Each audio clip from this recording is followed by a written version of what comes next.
parents always favored my sister and kicked me out over a missing bracelet. So when Grandma gave me the family inheritance years later instead of her, they showed up at my door crying. I was raised in what most people would describe as a typical middle-class household. 2 parents, a younger sister, and a small suburban home. To outsiders, we seemed like a picture-perfect family. But anyone close to us would tell you there was always tension between my parents and me. The reason was simple. They adored my younger sister Emma, and I was always the afterthought. But that wasn't always the case. I remember when we were kids, my parents were very loving and caring to both Emma and me. They showered us with affection. And why wouldn't they? We were a pretty smart pair, excelling at whatever came our way. We shared a golden period where nothing seemed to divide us. We were both enrolled in piano lessons, art classes, and gymnastics, and our parents were equally proud of us. I never felt any tension back then, no subtle preference for one of us over the other. But things changed when I hit 6th grade. It started with just one test. It wasn't even a particularly important one, but I got a bad grade, the first bad grade of my life. That was enough for my parents to begin seeing me differently. I could tell something had shifted when my mother wouldn't look at me the same way she did Emma when she brought home another perfect score. The compliments they had once given me started to feel obligatory, while Emma's successes were celebrated with genuine pride. Suddenly, I was the loose string that could come undone at any moment, and Emma was the one who could do no wrong. At first, I thought it was just a phase. Maybe I was being too sensitive. But it became impossible to ignore. If I made a mistake, no matter how small, it was held against me. If Emma made a mistake, it was brushed off or worse, excused. "She's just having an off day," my father would say. For me, it was always, "Why can't you be more like Emma?" That phrase haunted me throughout my teenage years. As we grew older, Emma blossomed into everything my parents had ever wanted in a daughter. She was smart, popular, and outgoing. She was the class president, the homecoming queen, the girl everyone liked. I, on the other hand, became more introverted. I kept to myself, studied hard, and excelled in my own way. But it was never enough to compete with Emma. Soon enough, I stopped trying. By the time we were in high school, the differences in how we were treated had become glaringly obvious. Emma always got new clothes, her own car, and all the attention. When she needed help with homework, our parents would sit with her for hours, making sure she understood every detail.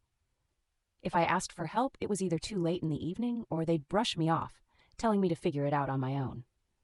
They had started treating me like an adult while coddling Emma like a princess. I learned early on that if I wanted something, I'd have to work for it, while Emma had everything handed to her on a silver platter. Despite the imbalance in treatment, I tried to keep a relationship with Emma. After all, she was my sister, and I loved her. But it became harder and harder to ignore her growing sense of entitlement. She seemed to revel in the attention, knowing she could get away with anything. It wasn't just my parents who adored her. Our friends, teachers, and even strangers were captivated by her charm. She was the golden girl, and I was the shadow in the background. I began to wonder if anyone really saw me for who I was, or if I was just Emma's sister. The turning point came one summer after I graduated from high school. I had been accepted to a decent college on a partial scholarship, and I was excited to finally get out of the house and start fresh. I thought maybe, with some distance, my relationship with my parents would improve, that they would finally miss me when I was gone. I thought wrong. It was around this time that Emma started dating a boy named Jake, the star quarterback of our high school football team. He was handsome, popular, and came from a wealthy family. My parents loved him, of course. They treated him like the son they never had. Every weekend, Jake was over at our house, and my parents would cook elaborate dinners just to impress him. It was clear they were already envisioning a future where Emma and Jake would get married, settle down, and give them the perfect grandchildren. Meanwhile, I was struggling to get through my first semester of college, working part-time to cover the costs my scholarship didn't. I would come home on breaks exhausted, and all I'd hear about was Emma and Jake's latest outing, or how well Emma was doing in her classes. No one asked about me, or how I was managing. To top it all off, they would make snarky remarks like, "Why can't you find someone like Jake?" Then came the accusation that would shatter what was left of our family dynamic. One weekend during a break from college, I came home for a visit. Everything seemed normal until Emma's new bracelet, a gold charm bracelet Jake had given her, went missing. It was an expensive piece, and Emma was distraught. My parents went into full panic mode, tearing the house apart to look for it. When they couldn't find it, Emma suggested that maybe I had taken it. At first, I thought she was joking, but she wasn't. She said she had seen me admiring the bracelet the night before and implied that I might have taken it out of jealousy. I was furious. I hadn't touched her bracelet. I hadn't even thought twice about it, but my parents didn't hesitate. They believed her without question. I protested, of course. I swore I hadn't taken anything, but my parents wouldn't listen. They were convinced I had stolen it out of spite. My father even said something along the lines of, "We always knew you were jealous of Emma." That hurt more than anything they had ever said before. It was like all those years of trying to win their approval, of trying to be a good daughter, had meant nothing. They gave me an ultimatum: return the bracelet or leave the house. I couldn't believe what I was hearing. I had no proof of my innocence, just my word. But that wasn't enough for them. They had already made up their minds, so I left. I packed my bags, walked out the door, and didn't look back. I cut all ties with them. I didn't have a choice. I couldn't stay in a house where I was treated like a criminal for something I didn't do. I found a friend to stay with until I could get back on my feet, and that was the last time I spoke to my parents for years. In the years that followed, I struggled without my family's support. I had to figure everything out on my own. I juggled school and work, barely scraping by. There were days when I thought I wouldn't make it, but I did. I graduated, found a decent job, and slowly started building a life for myself. Meanwhile, I heard through mutual friends that Emma was thriving. She and Jake were still together, and she had landed a cushy job at some marketing firm my father had helped her get into. It seemed like nothing had changed for them. They were still the perfect family, minus me. 5 years passed before I heard from my family again. By that time, I had rebuilt my life from ground zero. The only person to offer me any sort of help and moral support was my grandma, my dad's mother to be exact. Anyways, out of the blue, I received an invitation to my grandmother's Christmas dinner. I was surprised, to say the least. My grandmother had always been the one person in the family who treated me fairly. Even after everything that had happened, she would send me the occasional birthday card or text to check in, but she never brought up my parents or tried to convince me to reconcile with them. So, when I got the invitation, I wasn't sure if I wanted to go, but something inside me told me I should. When I arrived at the dinner, it felt like stepping into a time capsule. My parents, Emma, and even Jake were there, along with a few other relatives. The tension was palpable. My parents greeted me stiffly, and Emma acted like nothing had ever happened between us. It was as if they expected me to forget the past and play along with her perfect family act. The night was uncomfortable, but I got through it. Then, toward the end of the evening, my grandmother started handing out gifts.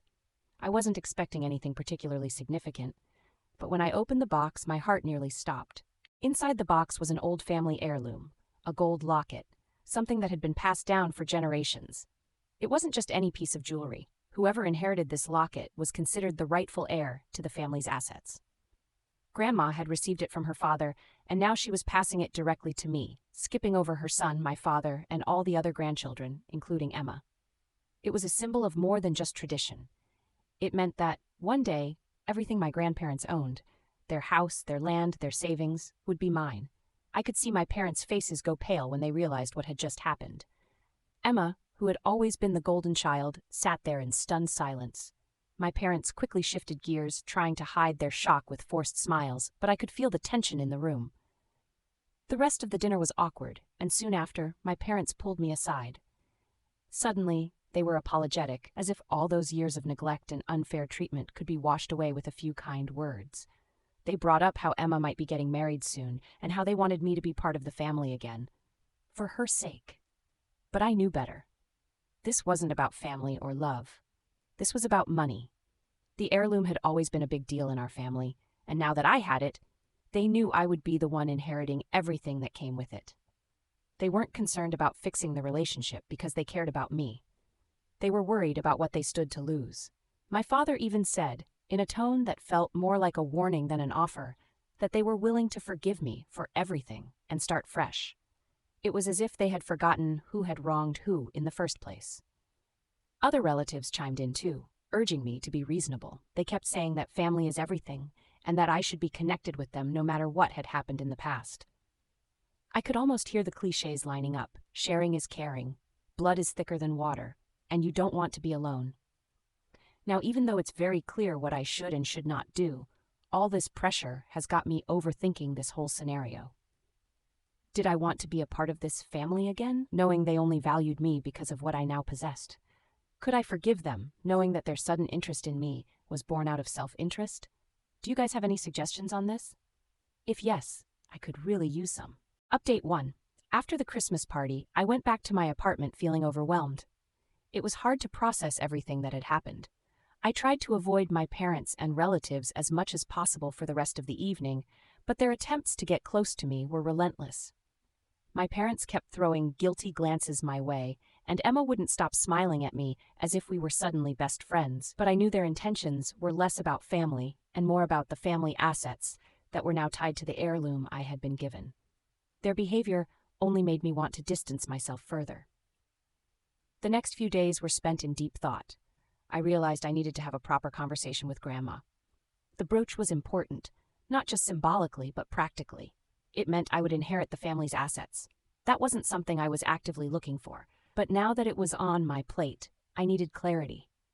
I wasn't ready to be tangled in family wealth and legacy without understanding what it all really meant. When I met with my grandmother, I was still nervous about bringing up the subject. I thanked her for trusting me with the heirloom, and then I asked her directly what it all meant. I wanted to be transparent. I didn't want the family assets if it was going to drag me back into the chaos I had worked so hard to escape. I would use it responsibly if it came my way, but it wasn't my priority. Grandma listened patiently, then told me something I hadn't fully understood before. She had been watching everything unfold for years. She had seen how the family had grown distant from her, especially after my parents and I had our falling out. She explained that she knew the family dynamics were messed up and that I had been unfairly treated, particularly by Emma and my parents. She even knew about how I had struggled to support myself while in college, working multiple jobs just to stay afloat, while Emma was always given a free pass. Grandma explained that she hadn't interfered all these years because she believed people needed to live their own lives. But when she saw how things had turned out, how I had been mistreated, yet still managed to build something for myself, she knew that her assets needed to be passed on to someone responsible, someone who would not just take it for granted or squander it. That's why she chose me. She had already made a will, and my name was on it. I was surprised by her honesty. It wasn't just about the heirloom anymore. It was about trust. Grandma believed I would handle everything with care, and that responsibility felt both heavy and important. She assured me that this wasn't about rewarding me for what I had gone through, but about placing the family's future in hands she knew would do right by it. And as much as it felt strange to suddenly be the one in this position, I couldn't help but feel a sense of validation. All those years of being the forgotten daughter suddenly didn't matter. Grandma had seen the truth, and that meant more than anything. However, even though this cleared up a lot, it also complicated things. The inheritance was still a looming presence, and I knew my parents and Emma were going to try everything they could to weasel their way back in.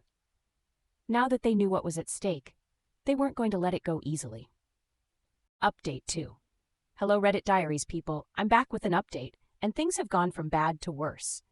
If you've been following along, you know my family situation is a mess, but I thought going back to school would give me some peace. I was wrong. So much has happened, and honestly, I need to vent about it before I lose my mind. After the Christmas disaster, where my parents and Emma basically begged for the family inheritance, I returned to my apartment, hoping to escape the chaos for a few days. I managed to drown myself in work, just trying to distance myself from the constant calls and texts from my family. But of course, that peace didn't last long. The constant messages didn't stop, not just from my parents and Emma, but from my extended family as well. Relatives who hadn't spoken to me in years suddenly felt it was their duty to mediate the situation. They were all parroting the same lines. Family is everything. Don't let money tear you apart, and my favorite, you're being selfish. What made it worse was that these relatives didn't even know the full story. They weren't around when my parents disowned me, or when I had to scrape together money for rent and food during college, while Emma was living her perfect life with everything handed to her. They didn't care about the years of being neglected. They only cared about what they had heard from my parents, who were now conveniently playing the victims. I felt like I was being suffocated by their opinions. I thought I could just ignore it all and focus on my job. But then things took a shocking turn. One afternoon, completely out of the blue, my parents and Emma showed up at my apartment. Yes, you read that right. They came uninvited to my place. It was like they were on a mission, and that mission was to force me into some kind of reconciliation. On their terms, of course. They were banging on the door, calling my name, and I could hear my mom crying from the hallway. I froze.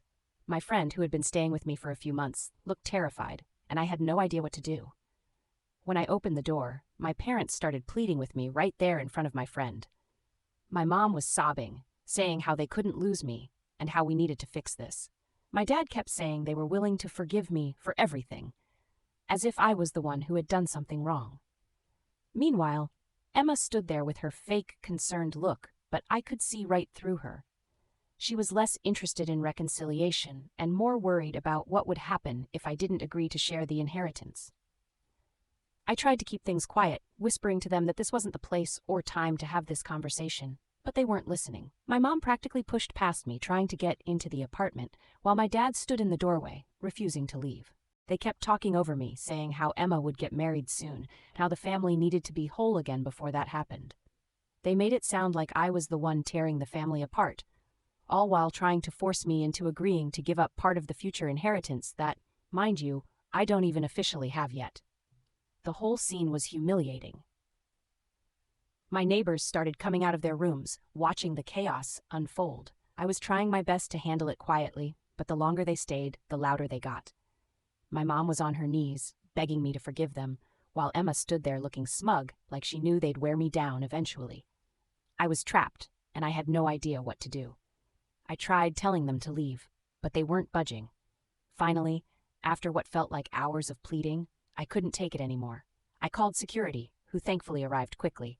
They were polite at first, asking my parents to leave, but my parents refused.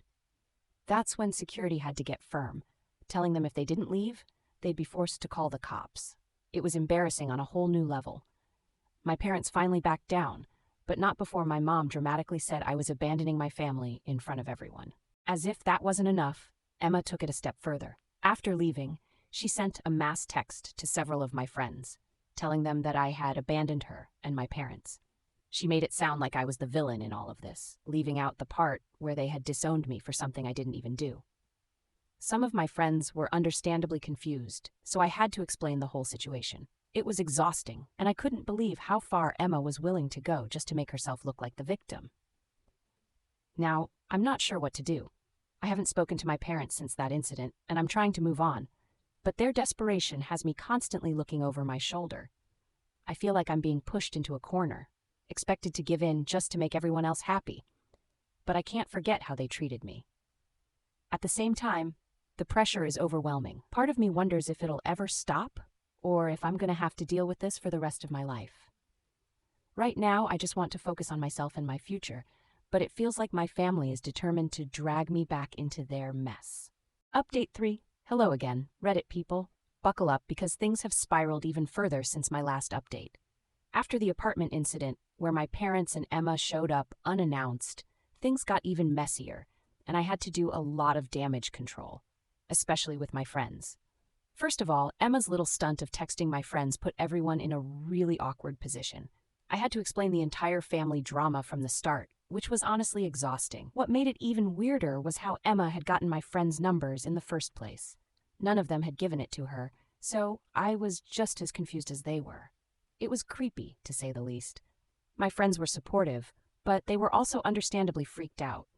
They didn't know what to believe at first, because Emma's message painted me as this heartless person who had turned my back on my family. Thankfully, after I explained the truth and showed them the pattern of manipulation, they understood. But it was still embarrassing, having to air out all this dirty laundry just to clear my name. Then, just when I thought I could finally take a breather, my grandma stepped in. Apparently, word of the apartment incident had made its way to her, and she was not happy about how things had escalated. But instead of confronting my parents directly, Grandma decided to deal with the relatives who had been running their mouths about me. Without me even asking, she met with several of my cousins, uncles, and aunts to set the record straight. She's always been the calm but no-nonsense type, and she handled it in her usual quiet but effective way. It turns out my relatives had been fed a completely different version of events. My mom and dad had apparently told them that the reason they disowned me was because they had found the gold bracelet, the one Emma claimed I stole, hidden in my drawer. They said that's when they realized I was no longer trustworthy and cut ties with me. When Grandma told me this, I couldn't believe it. That had never happened. There was no bracelet found in my drawer. In fact, I had never even seen the bracelet in question. The whole thing was a lie. Grandma was just as shocked as I was. She had assumed that my parents had their reasons for treating me the way they did, but hearing this lie changed everything for her. She didn't hold back when she confronted the rest of the family, telling them how they had been making baseless accusations about me without even knowing the truth. She explained the real reason I was disowned, that Emma had lied and my parents had sided with her without even giving me a chance to defend myself. My relatives were floored. They had no idea they had been part of such a twisted narrative.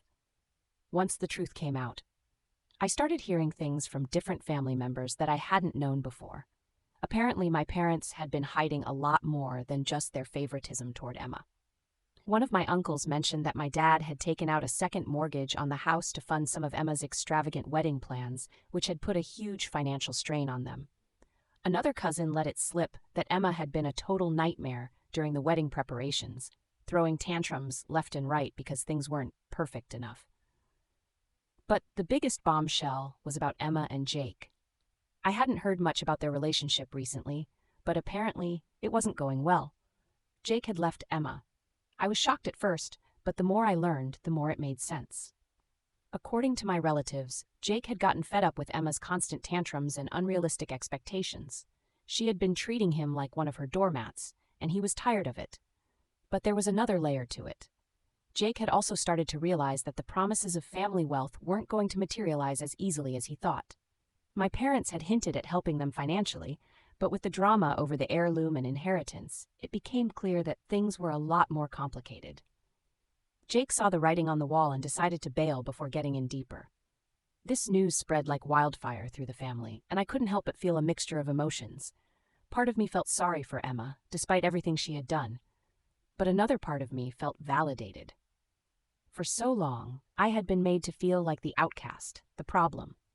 And now, the cracks in Emma's perfect life were starting to show.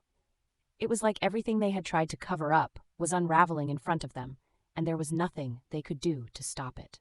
Somewhere in the midst of all this chaos, my relatives, the same ones who had been so quick to judge me based on my parents' lies, started reaching out. They were regretful, apologizing for the harsh comments and judgment they had thrown at me when they believed I had stolen the bracelet. It was strange seeing their sudden change of heart now that the truth was out.